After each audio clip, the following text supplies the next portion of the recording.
शिवाय। भक्तों, आगे की कथा में हम आपको भगवान शिव का सुरेश्वरावतार कथा का वर्णन करते हैं।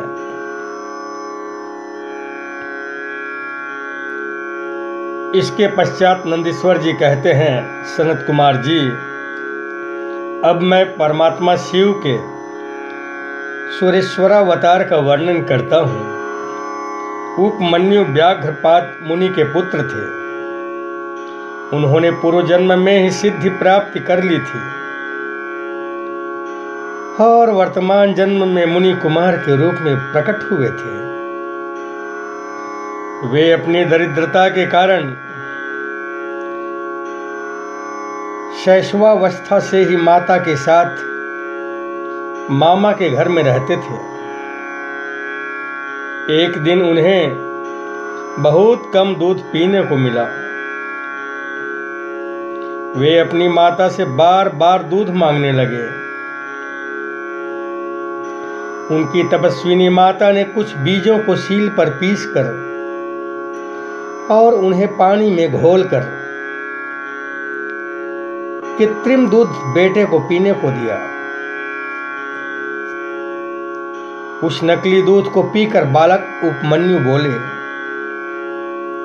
यह तो दूध नहीं है। इतना कहकर वे फिर रोने लगे।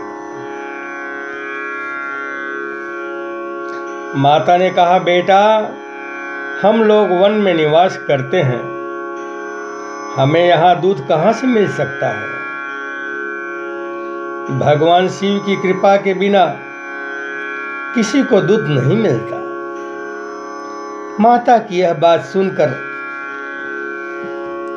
उपमन्यु ने भगवान शिव की आराधना करने का निश्चय किया। वे तपस्या के लिए हिमालय पर्वत पर गए। वहां उन्होंने 8 ईंटों का एक मंदिर बनाया, जिसमें मिट्टी के शिवलिंग की स्थापना करके जंगल के पत्र पुष्प आदि से पंचाक्षर मंत्र के उच्चारण पूर्वक शिव की पूजा करने लगे। माता पार्वती और शिव का ध्यान करके उनकी पूजा करने के पश्चात वे पंचाक्षर मंत्र का जप किया करते थे। जप करते हुए उन्होंने घोर तपस्या संपन्न की। भगवान सदाशिव कृपा पूर्वक प्रकट हो गए और उपमन्यु को अपना पुत्र माना। उनका मस्तक सूंघ कर कहा, बस मैं तुम्हारा पिता और ये पार्वती देवी तुम्हारी माता है। तुम्हें आज से सनातन कुमारत्व प्राप्त होगा। मैं तुम्हारे लिए दूध, दही और मधु के सहस्त्रों समुद्र देता हूं। मैं तुम्हें अमरत्व तथा अपने गणों का आधिपत्य प्रदान करता हूं।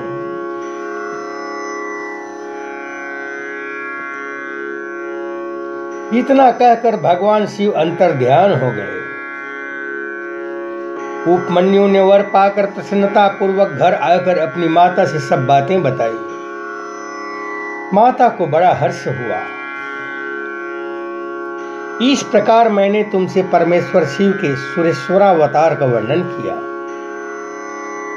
आगे की कथा में मैं आपको भगवान शिव का किरातावतार का वर्णन करता हूं। नंदीश्वर कहते हैं, हे सनत कुमार जी, अब मैं आशुतोष भगवान शिव के किरातावतार का वर्णन करता हूं, जिसमें उन्होंने अपने भक्त नरश्रेष्ठ अर्जुन की मुक नामक दैत्य से रक्षा की और उनसे युद्ध लीला में प्रसन्न होकर उन्हें अपना अमोघ पाशुपतास्त्र प्रदान किया। भगवान शिव की इस पावन अवतार की कथा इस प्रकार है। पांडवों के वनवास काल की बात है। अर्जुन श्री कृष्ण की सम्मति और व्यास जी के आदेश से शस्त्रास्त्रों की प्राप्ति के लिए इंद्रकील पर्वत पर तपस्या कर रहे थे। वे भगवान शंकर के पंचाक्षर मंत्र का जप करते हुए तप में सन्नत थे। उनकी घोर तपस्या देखकर देवताओं ने भगवान शंकर से उन्हें वर देने की प्रार्थना की। उधर जब दुर्योधन को अर्जुन की तपस्या की बात ज्ञात हुई तो उस दुरात्मा ने मूक नामक एक मायावी राक्षस को उनका वध करने के लिए भेजा। वह दुष्ट असुर शूकर का वेश धारण कर अर्जुन के समीप पहुंचा और वहां के पर्वत शिखरों और वृक्षों को ढहाने लगा। उसकी भयंकर गुर्राहट से 10 दिशाएं गूंज रही थी। यह देखकर भक्त हितकारी भगवान शंकर किरात वेश धारण कर प्रकट हुए। शूकर को अपनी ओर आते देखकर अर्जुन ने उस पर सरसंधान किया। ठीक उसी समय किरात वेशधारी भगवान शंकर ने भी अपने भक्त अर्जुन की रक्षा हेतु उस शूकर रूपधारी दानव मुख पर अपना बाण चलाया। दोनों बाण एक ही साथ उस शूकर के शरीर में प्रविष्ट हो गए और वहीं गिरकर मर गया। उसे मारकर अर्जुन ने अपने आराध्य भगवान शंकर का ध्यान किया और अपने बाण को उठाने के लिए उस शूकर के पास पहुंचे। इतने में ही किरात वेशधारी शिव का एक गण भी वनेचर के रूप में बाण लेने के लिए आ पहुंचा और अर्जुन को बाण उठाने से रोककर कहने लगा, यह मेरे स्वामी का बाण है जिसे उन्होंने तुम्हारी रक्षा के लिए चलाया था, परंतु तुम तो इतने कृतज्ञ हो कि उपकार मानने के बजाय उनके बाण को ही चुराए ले रहे हो। यदि तुझे बाण की ही आवश्यकता है तो मेरे स्वामी से मांग ले, वे ऐसे बहुत से बाण तुझे दे सकते हैं। अर्जुन ने कहा, यह मेरा बाण है, इस पर मेरा नाम अंकित है। इस बाण को मैं तुझे ले जाने देकर अपने कुल की कीर्ति में दाग नहीं लगवा सकता। भगवान शंकर की कृपा से मैं स्वयं अपनी रक्षा करने में समर्थ हूं। अगर तेरे स्वामी में बल है तो वे आकर मुझसे युद्ध करें। दूत ने अर्जुन की कही हुई सारी बातें जाकर अपने स्वामी के विशेष रूप से कह दी, जिसे सुनकर किरात वेशधारी भगवान शिव अपने भील रूपी गणों की महान सेना लेकर अर्जुन के सम्मुख आ गए। उन्हें आया हुआ देखकर अर्जुन ने भगवान शिव का ध्यान कर अत्यंत भीषण संग्राम छेड़ दिया। उस घोर युद्ध में अर्जुन ने शिव जी का ध्यान किया, जिससे उनका बल बढ़ गया। इसके बाद उन्होंने किरात वेशधारी शिव के दोनों पैर पकड़कर उन्हें घुमाना शुरू कर दिया। लीला स्वरूपधारी लीला में भगवान शिव भक्त पराधीन होने के कारण हंसते रहे। तत्पश्चात उन्होंने अपना वह सौम्य एवं अद्भुत रूप प्रकट किया जिसका अर्जुन चिंतन करते थे। किरात के उस सुंदर रूप को देखकर अर्जुन को महान विस्मय हुआ। वे लज्जित होकर पश्चाताप करने लगे। उन्होंने मस्तक झुकाकर भगवान शिव को प्रणाम किया और खिन्न मन हो अपने को धिक्कारने लगे। उन्होंने पश्चाताप करते देखकर भक्त वत्सल भगवान महेश्वर का चित्त प्रसन्न हो गया। उन्होंने कहा, पार्थ, तुम तो मेरे परम भक्त हो। यह तो मैंने तुम्हारी परीक्षा लेने के लिए ऐसी लीला रची थी।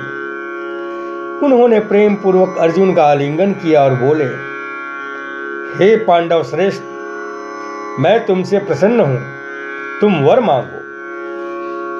यह सुनकर प्रसन्न मन अर्जुन ने अपने आराध्य भगवान शिव की वेद सम्मत स्तुति की और भगवान शिव के पुनः वर मांगो कहने पर नतमस्तक हो उन्हें प्रणाम किया। और प्रेम पूर्वक गदगद वाणी में कहा, हे विभो, मेरे शंकर तो आपके दर्शन से ही दूर हो गए हैं। अब जिस प्रकार मुझे इस लोक की परासिद्धि प्राप्त हो सके वैसी कृपा कीजिए। पांडुपुत्र अर्जुन में अपनी अनन्य भक्ति देखकर भगवान महेश्वर ने उन्हें अपना पाशुपत नामक महान अस्त्र प्रदान किया और समस्त शत्रुओं पर विजय लाभ पाने का आशीर्वाद दिया। हे मुने, इस प्रकार मैंने लीला में परम कौतुकी भगवान शंकर के किरातावतार का वर्णन किया। जो इसे सुनता अथवा दूसरे को सुनाता है उसकी सारी मनोकामनाएं पूर्ण हो जाती हैं।